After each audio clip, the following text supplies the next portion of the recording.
বিসমিল্লাহির রহমানির রহিম। আজকে আমাদের এই অনুষ্ঠানটি হচ্ছে জাতীয় দুর্যোগ ব্যবস্থাপনা গবেষণা ও প্রশিক্ষণ ইনস্টিটিউট। অনুষ্ঠানটি অবশ্যই একটু ভিন্ন ধর্মীয় অনুষ্ঠান, কিছুটা ভিন্ন। নর্মালি আমরা যেরকম অনুষ্ঠান করে থাকি তার থেকে কিছুটা ভিন্ন ধর্মীয় অনুষ্ঠান। আজকের এই অনুষ্ঠানের সম্মানিত সভাপতি, মঞ্চে উপস্থিত মন্ত্রণালয়ের সচিব, সামনে উপস্থিত মন্ত্রিপরিষদ, জাতীয় সংসদ সদস্যবৃন্দ, উপস্থিত গাজীপুর জেলা সহ বিভিন্ন পর্যায়ের বিভিন্ন উচ্চপদস্থ কর্মকর্তাবৃন্দ প্রশাসনের, এবং উপস্থিত গাজীপুর জেলার বিভিন্ন জায়গা থেকে আগত সুধীবৃন্দ, আসসালামু আলাইকুম। আসসালামু আলাইকুম। জি, ভালো আছেন সবাই? ভালো আছেন? আচ্ছা আচ্ছা আচ্ছা। কিন্তু গরম বোধহয় বেশ পড়েছে, তাই না? গরমে তো সবারই কষ্ট হচ্ছে। আমরা যখন ছোট ছিলাম, আমার পরিষ্কার মনে আছে, গরম নিয়ে মানে স্কুলে যখন পড়তাম, স্কুলে বলতেও ক্লাস 3, 4, 5-এ যখন পড়তাম, খুব সম্ভবত এত আমরা গরম নিয়ে কমপ্লেন করতাম না, এত গরম পড়তো না। আবার একইভাবে প্রায় অনেক বছর আমাকে দেশের বাইরে থাকতে হয়েছে, বাট এর মধ্যে প্রায় যখন দেশের শীতের সময় কথা হতো, প্রায় দেখতাম আমাদের পরিচিত লোকজন, অলমোস্ট এখানে অনেকেই দলীয় লোকজন যারা আছেন, আপনাদের সাথে প্রায় আমার জুমে মিটিং হতো। দেখতাম যে খুব যে গরম কাপড় সবাই পরে আছে তা না, অনেককেই শুনতাম শীত পড়েই নেই। ডিসেম্বর জানুয়ারি মাসেও বলতো শীত পড়ে নাই, অর্থাৎ জানুয়ারি মাসে প্রথম সপ্তাহে বা দ্বিতীয় সপ্তাহ দিকে বলতো যে মাঝে মাঝে একটু শীত পড়েছে, অর্থাৎ শীতও তেমন পড়ে না। পরিষ্কার আমার মনে আছে, আমরা যখন স্কুলে পড়তাম, আমি যখন স্কুলে ছিলাম, তখন 26শে মার্চের যেই স্কুলে প্রোগ্রাম হতো, স্বাভাবিক আপনারা নিশ্চয়ই অনেকেই করেছেন, 26শে মার্চ আসে স্কুলে একটা সাংস্কৃতিক অনুষ্ঠান হতো। আমার পরিষ্কার মনে আছে 26শে মার্চের প্রোগ্রামে যখন রিহার্সাল দিতাম স্কুলে, সেই সময় কিন্তু সোয়েটার পরে থাকতাম, শীত থাকতো। মানে আমার বয়সী যারা আছেন তাদের নিশ্চয়ই এরকম এখানে মনে আছে এরকম বিষয়টি। এখন এই যে দুটো ঘটনা বললাম, গরম এবং শীত, আমরা কিন্তু এই বিষয়টি নিয়ে আজকে এখানে বসেছি। অর্থাৎ আমাদের ক্লাইমেট কিন্তু, আবহাওয়া যেটাই বলি, ক্লাইমেট বলি, আবহাওয়া বলি, এগুলো কিন্তু চেঞ্জ হয়ে যাচ্ছে। আমি যখন এখানে আসলাম, এই অনুষ্ঠানে যোগ দিতে আসলাম, আসার পরে ভিত্তিপ্রস্তর স্থাপন করলাম। ভিত্তিপ্রস্তর স্থাপনের পরে আরও দুটো কাজ করেছি। একটি হচ্ছে একটি তাল গাছের চারা রোপণ করেছি, এবং একই সাথে একটি পুকুরে মাছ ছেড়েছি, পুকুরটা আপনারাও দেখেছেন। আর একই সাথে আরেকটি ছোট্ট অনুষ্ঠান হয়েছে, যেই এখানে স্থাপনা তৈরি হবে, সেই স্থাপনা কেমনভাবে হবে, কী হবে, এখানে আর্কিটেক্ট সাহেব আছেন, উনিও বোঝালেন, এবং আবহাওয়ার সাথে সামঞ্জস্য রেখে এই বিল্ডিংটাকে ওনারা ডিজাইন করছেন। এখন এই যেই জায়গাটা করছি, আপনারা এই যেই জায়গাটা আজকে আমরা দাঁড়িয়ে আছি, আমি আসার সময় দেখলাম একটা জায়গায় বালির উপরে একটা ডিঙি নৌকার মতন বেশ বড় একটা নৌকা পড়ে আছে, নিশ্চয়ই আপনারাও দেখেছেন, একটা টার্নিংয়ের ওখানে। আচ্ছা, ওটা দেখে আমার ধারণা হলো, আমি ধারণা করতে পারি, এবং এলাকাটাকে ধারণা হলো, খুব সম্ভবত 20-25 বছর আগে এখানে মাটি ছিল না, এখানে পানি ছিল এই জায়গায়। এই যে এখানে আমাদের গাজীপুরের মেয়র সাহেব এখানে, উনিও মাথা নাড়ছেন যে এখানে পানি ছিল। মনে হয় ছোটোবেলায় ওনারা এখানে সাঁতার টাতার কেটেছেন, এই যে রনিও বলছে এখানে নদী ছিল এখানে। তার মানে আপনারা চিন্তা করুন, আজকে আমরা যেখানে দাঁড়িয়েছি সেখানে পানি ছিল। এইখানে এর আশেপাশে যে জায়গায় মাটি ছিল, নিশ্চয়ই অনেক গাছপালা ছিল। আজকে নিশ্চয়ই অনেক গাছপালা নেই, স্বাভাবিক। অনেক বাড়িঘর হয়েছে, যেই জায়গাগুলোতে মাটিও ছিল, বাড়িঘর করতে হলে গাছপালা কাটতেই হবে। আমরা এখানে একটা ভিডিও দেখলাম, এই ভিডিওতে খুব সম্ভব একটা ছোট্ট সিন দেখিয়েছে, যেটা বোধহয় খুব সম্ভব কক্সবাজারের রোহিঙ্গারা যেখানে থাকে, খুব সম্ভব সেই জায়গাটা দেখিয়েছে ভিডিওতে। আমার দেখে যতটুকু, আমি যাইনি, বাট দেখে যতটুকু মনে হলো অন্য ছবি দেখে, রোহিঙ্গারা যেখানে আছে, প্রায় 10 লক্ষেরও বেশি রোহিঙ্গা আছে ওখানে, 1.3 মিলিয়নের মতন, মানে প্রায় 13 লক্ষের কাছাকাছি রোহিঙ্গা আছে এত বড় এরিয়াতে। যতটুকু আমার মনে আছে, আমি লাস্ট গিয়েছিলাম খুব সম্ভব কক্সবাজার টেকনাফের দিকে আমি গিয়েছিলাম 2005-06 দিকে গিয়েছিলাম। তার আগে যখন গিয়েছিলাম তখন আমি দেখছিলাম যেই জায়গাগুলো গাছে ভরা ছিল, সেই জায়গাগুলো স্বাভাবিকভাবে রোহিঙ্গাদের বাসস্থান তৈরি করা হয়েছে, অর্থাৎ হাজার হাজার গাছ কেটে ফেলা হয়েছে।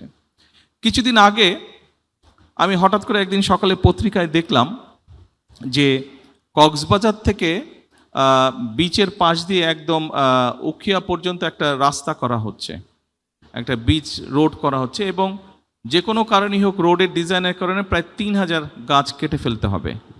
তো দেখার পরে আমি তারপরে এইটার দায়িত্বে যেই মন্ত্রী আছেন ওনাকে আমি ফোন করে নিউজটা আমি ওনাকে পাঠিয়ে আমি বললাম যে ওদের সাথে কথা বলেন, ডিজাইন থেকে একটু চেঞ্জ করা যদি সম্ভব হয় ভালো হয়, এই গাছ কাটা যাবে না। কি করবে না করবে সেটা তারা ডিসাইড করুক, ইঞ্জিনিয়াররা তারা ডিসাইড করুক, কিন্তু এই গাছ কাটা যাবে না।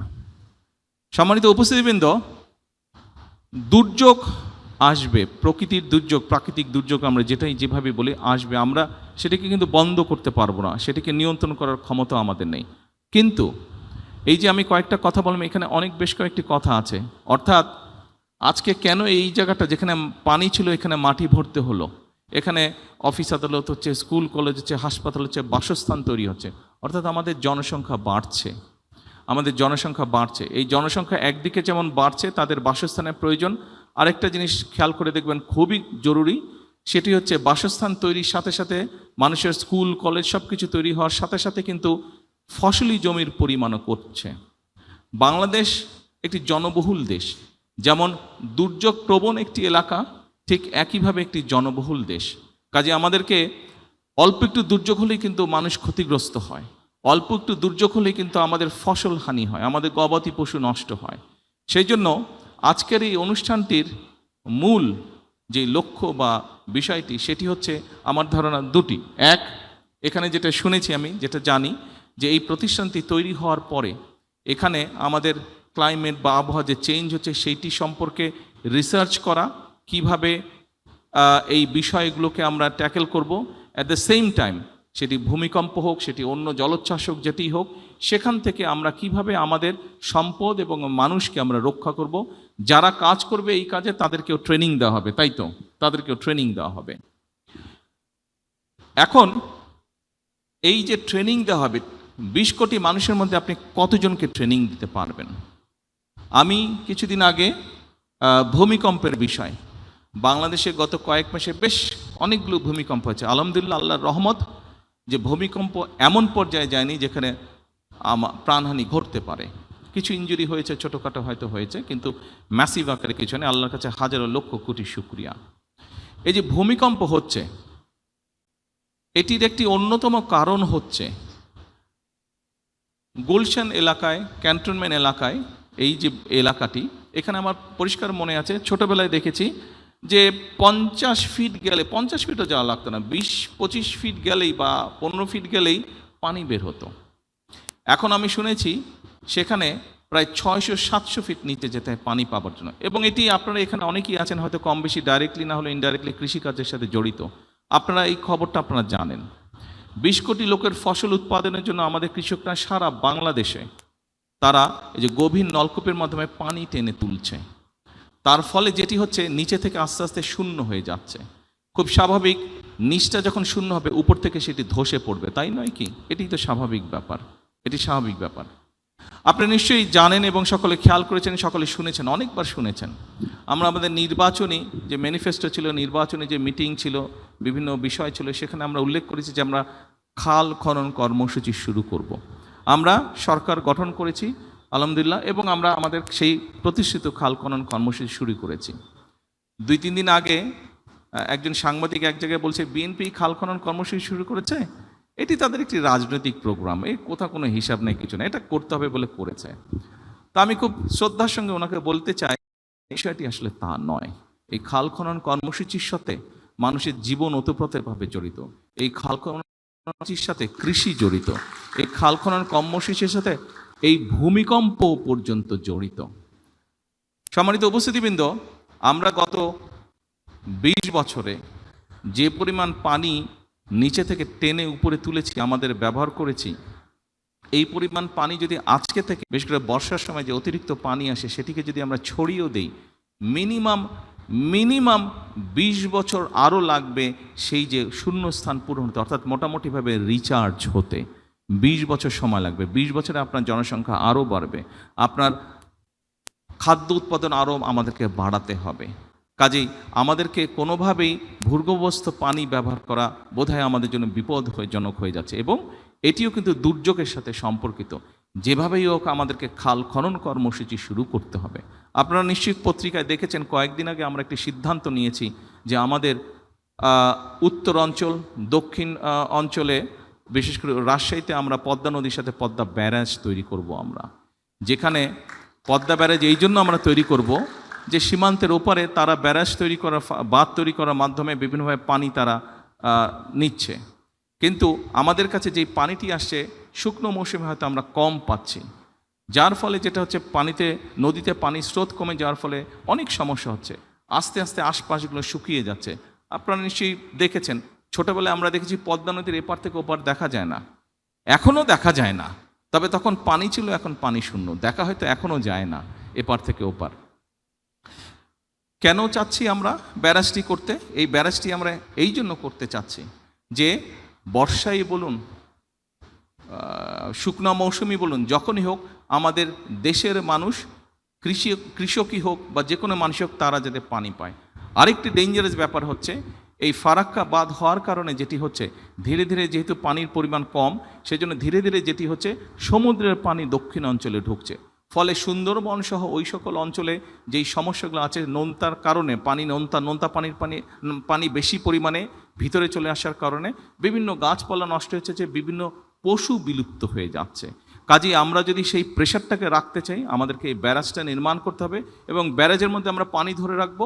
যখন বাড়তি পানি, বর্ষার মৌসুমে যেই পানিটা আসে, সেই পানিটি আমরা ধরে রাখতে পারবো, যাতে করে সেই পানিটি আমরা আমাদের মানুষের জন্য কাজে ব্যবহার করতে পারি, সেই পানিটিকে আমরা আরও যাবতীয় কাজে ব্যবহার করতে পারি। এবং শুধু এটাই নয়, এটার সাথে আরেকটি সমস্যা আছে, আমাদের ব্রহ্মপুত্রে যে ব্রহ্মপুত্র তাই না, হ্যাঁ, তিস্তা নদী যেটি আছে, আপনারা পত্রিকায় অনেকবার দেখেছেন। অনেকে অনেক কথা বলতে পারে, সস্তা জনপ্রিয়তার জন্য অনেক কথা অনেকে বলতে পারে, তবে আপনাদের সকলের সামনে আজকে আমি পরিষ্কার একটি কথা বলে যাই, ইনশাল্লাহ এই বিএনপি সরকার পদ্মা ব্যারেজের কাজেও হাত দেবে, ইনশাল্লাহ তিস্তা ব্যারেজের কাজে হাত দেবে। যারা বিভিন্ন বড় বড় কথা বলছে তাদের দেশে পরিষ্কারভাবে বলতে চাই, এই যে আজকে এখানে দুর্যোগ মন্ত্রী বসে আছেন, এই লোকটার নেতৃত্বেই তিস্তায় বিএনপি কর্মসূচি পালন করেছে, যা বাংলাদেশে অন্য কোনো রাজনৈতিক দল করে নাই। তারা হয়তো বড় বড় কথা বলেছে, গরম গরম কথা বলেছে, কিন্তু কাজ যদি কেউ করে থাকে, ডেলিভারি যদি কেউ করে থাকে, পরিস্থিতি যদি কেউ তৈরি করে থাকে, সেটা বিএনপি করেছে। ইনশাল্লাহ বিএনপি সেটা করবে। এখন উপস্থিতিবৃন্দ, যেই কথাটা আমি বলেছি, দুর্যোগ আমরা থামাতে পারবো না, কিন্তু আমরা যেটা করতে পারি, আমরা দুর্যোগ সম্পর্কে মানুষকে ওয়াকিফাল করতে পারি। আমরা যেটা করতে পারি, আমরা মানুষকে সচেতন করতে পারি। আজকে এই অনুষ্ঠানের একটি শপথ হওয়া উচিত, আমরা শুধু মানুষকে সচেতনই করব না, আমরা নিজেরাও সচেতন হব। কারণ যেহেতু আমরা দুর্যোগকে থামাতে পারবো না, আসুন দুর্যোগ কোনোটি হলে কিভাবে আমরা মানুষ এবং সম্পদকে রক্ষা করতে পারি, কিভাবে ক্ষয়ক্ষতি কমাতে পারি, নিজেকে কিভাবে রক্ষা করতে পারি, আরেকজনকে কিভাবে রক্ষা করতে পারি, কিভাবে মানুষের সম্পদ রক্ষা করতে পারি, আসুন সেটিই হোক আমাদের আজকের এই অনুষ্ঠানের শপথ। কারণ আমরা একটি গরিব দেশ, এই গরিব দেশে আমাদের সম্পদ কম। আমরা যদি সম্পদকে রক্ষা করতে পারি, আমরা যদি আমাদের সম্পদকে সঠিকভাবে দেশ এবং মানুষের জন্য কাজে ব্যবহার করতে পারি, ধীরে ধীরে আমরা অন্য একটি উন্নত দেশের মতন গড়ে উঠতে পারবো। কিন্তু সম্পদ যদি নষ্ট হয়ে যায়, আমাদের অবহেলার কারণে, আমাদের অজ্ঞতার কারণে যদি সম্পদ নষ্ট হয়ে যায়, তাহলে মানসিক কষ্টই বাড়বে, মানুষই দুর্ভোগের শিকার হবে। আসুন আমরা আজকে এখানে শপথ গ্রহণ করি, আমরা নিজেরা সচেতন হব, অন্যকে সচেতন করব, পরিবেশকে আমাদের রক্ষা করতে হবে। আমরা খাল খনন করি, আমরা বৃক্ষরোপণ করি, আমরা পানি নষ্ট আমরা কম করি, যেভাবেই হোক প্রকৃতি যেভাবে ঠিক থাকতে পারবে, প্রকৃতিকে যত কম ডিস্টার্ব করা যায়, আমরা সেই কাজটা ইনশাল্লাহ করব। সকলকে আন্তরিকভাবে ধন্যবাদ। আসসালামু আলাইকুম।